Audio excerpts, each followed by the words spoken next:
Just digging through all the new 2024 skidoos, and obviously at the top there that everybody's probably talking about is the new competition package.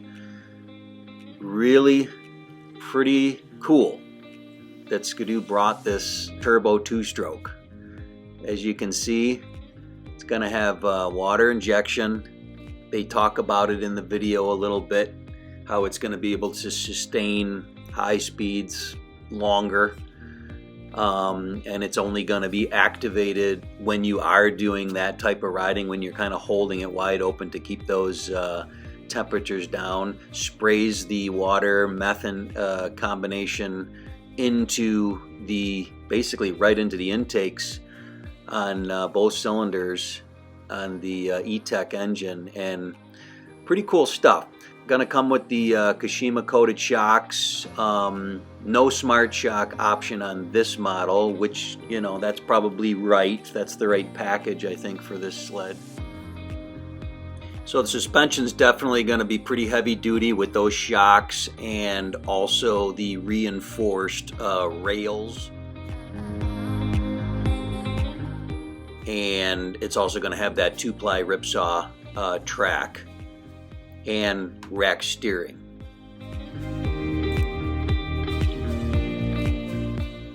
So let's get into the PDF here specs. What's new?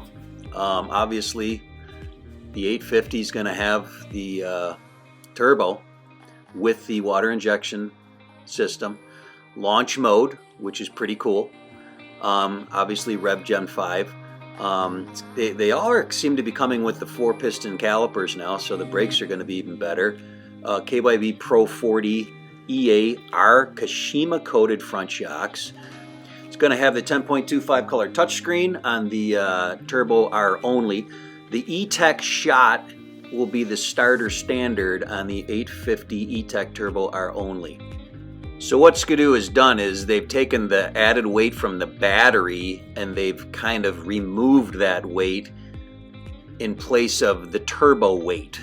So now basically the turbo doesn't really weigh any more than the non-turbo two-stroke because of adding shot start. Very cool. And here's the rest of the specs here. Pretty cool to see a 2-ply track on this model, and the shocks are really incredible with the Kashima coated Pro 40 EA with rebound. So yeah, this is going to be a pretty nice sled. Really love to hear from you guys who are thinking of ordering one of these. It's going to be really cool to see these on the snow next year and see how they actually work in person.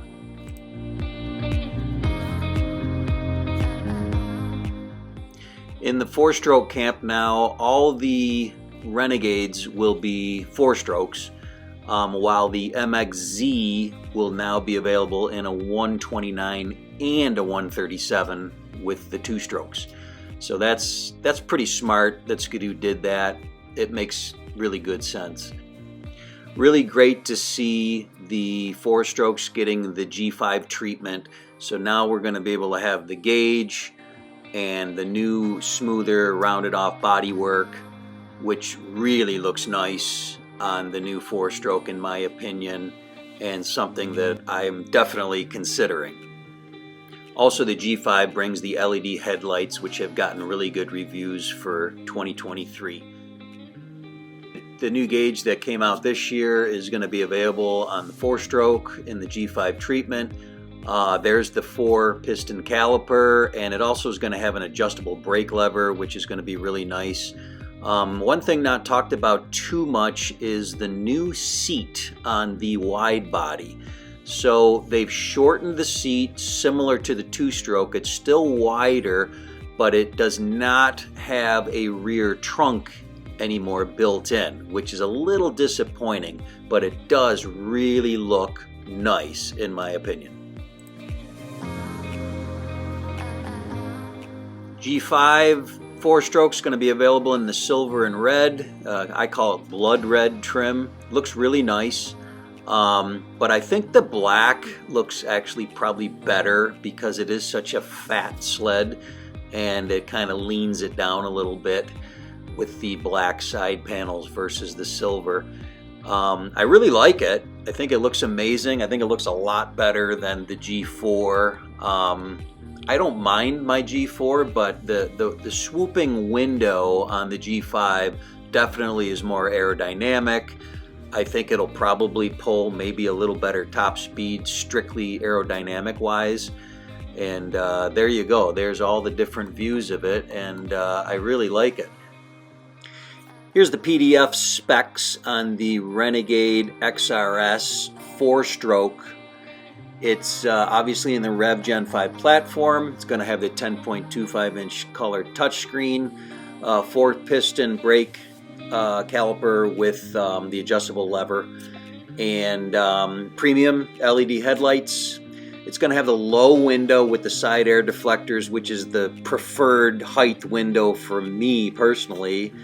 So that comes standard. And I also see a 520 watt magneto.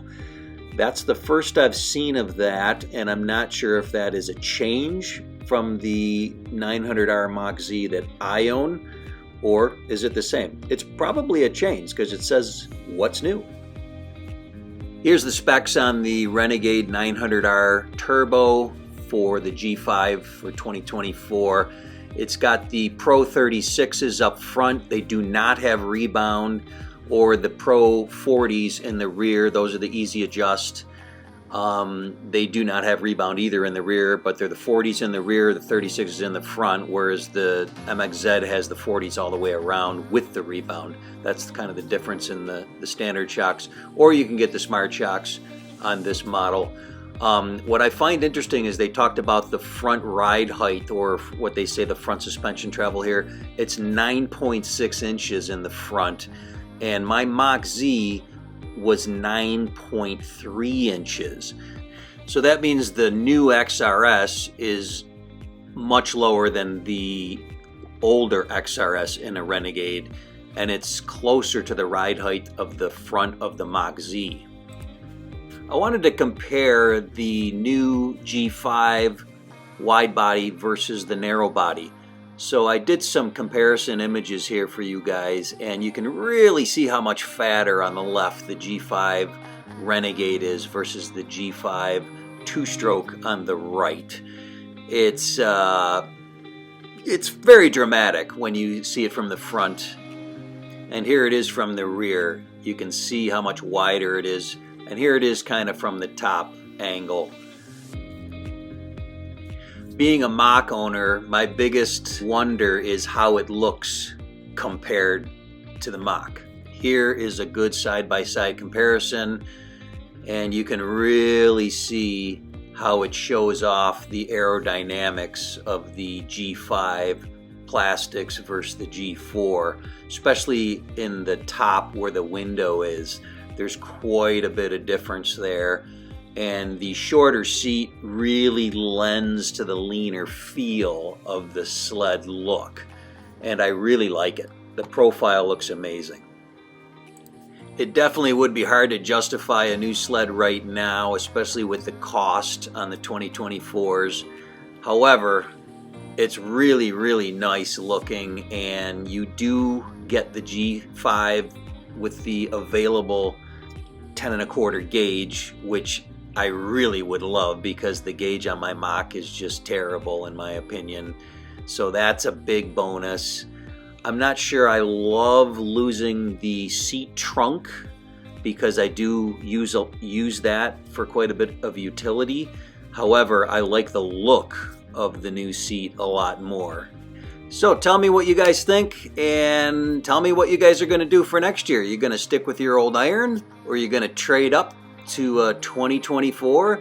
What do you think of the G5 in the 4-stroke? What do you think of the competition package in the 2-stroke turbo with water meth injection? Very cool stuff for 2024.